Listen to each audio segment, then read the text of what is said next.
నా పేరు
doctor P సింధూర.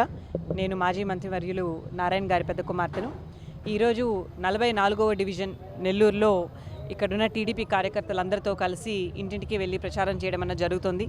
నేను ఈ వార్డులో 2000 పైగా హౌసెస్ని ఇంటింటికి వెళ్ళి అక్కడున్న వాళ్ళందరితో మాట్లాడడం అన్నది ఇప్పటివరకు జరిగింది లాస్ట్ 2 monthsలో. అయితే ముఖ్యంగా మనం తెలుసుకోవాల్సింది, ఈ 5 ఏళ్ల వైఎస్ఆర్సీపీ ప్రభుత్వంలో ఏ ప్రభుత్వమైనా ఒక ప్రజల కోసం సంక్షేమ పథకాలైనా రిలీజ్ చేస్తుంది, అట్ ద సేమ్ టైం అభివృద్ధి పనులు కూడా చేస్తుంది. రెండూ చేయాలి. కానీ వైఎస్ఆర్సీపీ పథకం అభివృద్ధి అన్నది ఎప్పుడో మర్చిపోయారు. వాళ్ళు అసలు అది చేయనక్కర్లేదు అనేసి వదిలేశారు. అంతేకాకుండా సంక్షేమ పథకాలు కూడా పేరుకు రిలీజ్ చేస్తున్నారే కానీ వాటిని ఏవి ఇంప్లిమెంటేషన్లోకి సరిగ్గా తీసుకురావట్లేదు.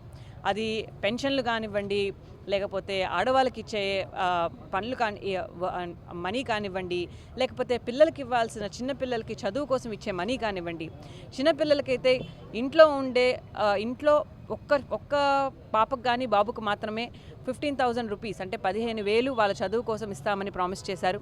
కానీ ఇంట్లో ఒక్క బిడ్డకే ఇస్తే మిగతా బిడ్డలందరూ ఏమవ్వాలి? వాళ్ళు గాలికి బతకాలా?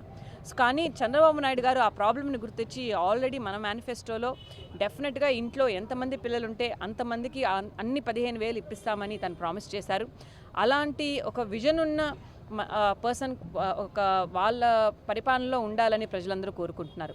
ఇలాగే చిన్నపిల్లల సంక్షేమ పథకాలు పక్కన పెడితే ఈవెన్ పెద్దవాళ్ళని తీసుకున్నా, వృద్ధుల్ని తీసుకున్నా కూడా వాళ్ళకి 3,000 పెన్షన్ అని అనౌన్స్ చేశారు. కానీ ఆ 3,000 వాళ్ళకి అందజేయడానికి ఎంత ఇబ్బందులు పెడుతున్నారో చెప్పలేకుండా ఉన్నాం.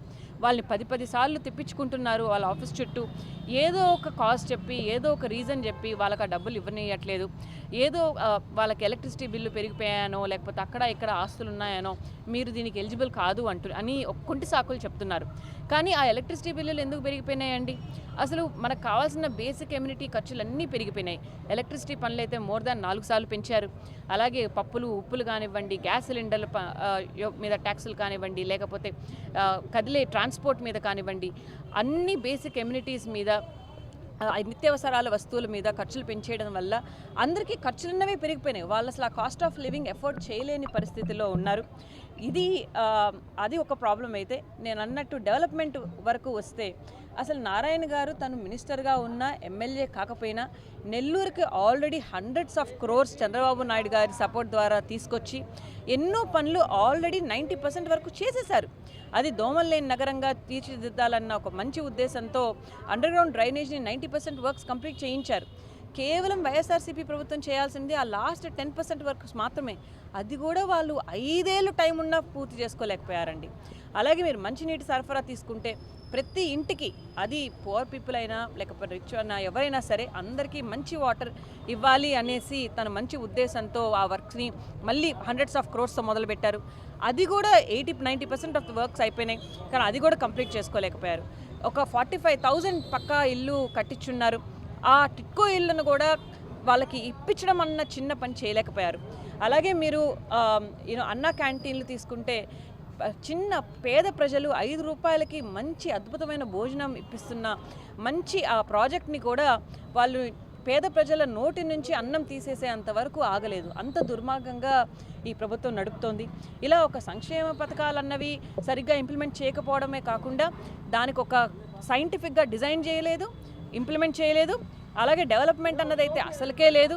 ఇంకా బిజినెస్లు, ఇన్వెస్ట్మెంట్లు, ఉద్యోగాల విషయాలకు వస్తే ప్రజలందరూ ఎంతో కుమిలిపోతున్నారు. యంగ్స్టర్స్ వాళ్ళకి మంచి ఉద్యోగాలు రాక సఫర్ అవుతున్నారు. అట్ ద సేమ్ టైం వాళ్ళంతా వాళ్ళు బిజినెస్ చేసుకునే వాళ్ళు లా అండ్ ఆర్డర్ సరిగ్గా లేకుండా కష్టపడుతున్నారు. డెఫినెట్గా ఈ ప్రాబ్లమ్స్ అన్నీ వాళ్ళు ఎక్స్ప్రెస్ చేస్తున్నారు. వాళ్ళందరూ ప్రాబ్లమ్స్ వింటూ ఉంటే మన మనసే కుమిలిపోతోంది. డెఫినెట్గా వాళ్ళందరూ అంటున్నారు, నారాయణ గారిని మేము చూసాము, అడ్మినిస్ట్రేషన్ చంద్రబాబు నాయుడు గారిది ఇయర్స్ టుగెదర్ చూసాము, వాళ్ళిద్దరిని డెఫినెట్గా గెలిపిస్తామమ్మా. నారాయణ గారు అత్యధిక మెజార్టీతో నెల్లూరులో ఎమ్మెల్యేగా గెలుస్తారు. అలాగే వేమిరెడ్డి ప్రభాకర్ రెడ్డి గారు కూడా ఎంపీగా అత్యధిక మెజార్టీతో గెలుస్తారు. చంద్రబాబు నాయుడు గారు మళ్ళీ టీడీపీ గవర్నమెంట్ ఫామ్ చేస్తారు. మంచి రోజులు వస్తాయని వాళ్ళు మాకు they are giving us assurance. డెఫినెట్గా ఆ అష్యూరెన్స్తో, ఆ ఎనర్జీతో మేము ఇంకా ఈ క్యాంపెయిన్ని కంటిన్యూ చేస్తాం. Thank you.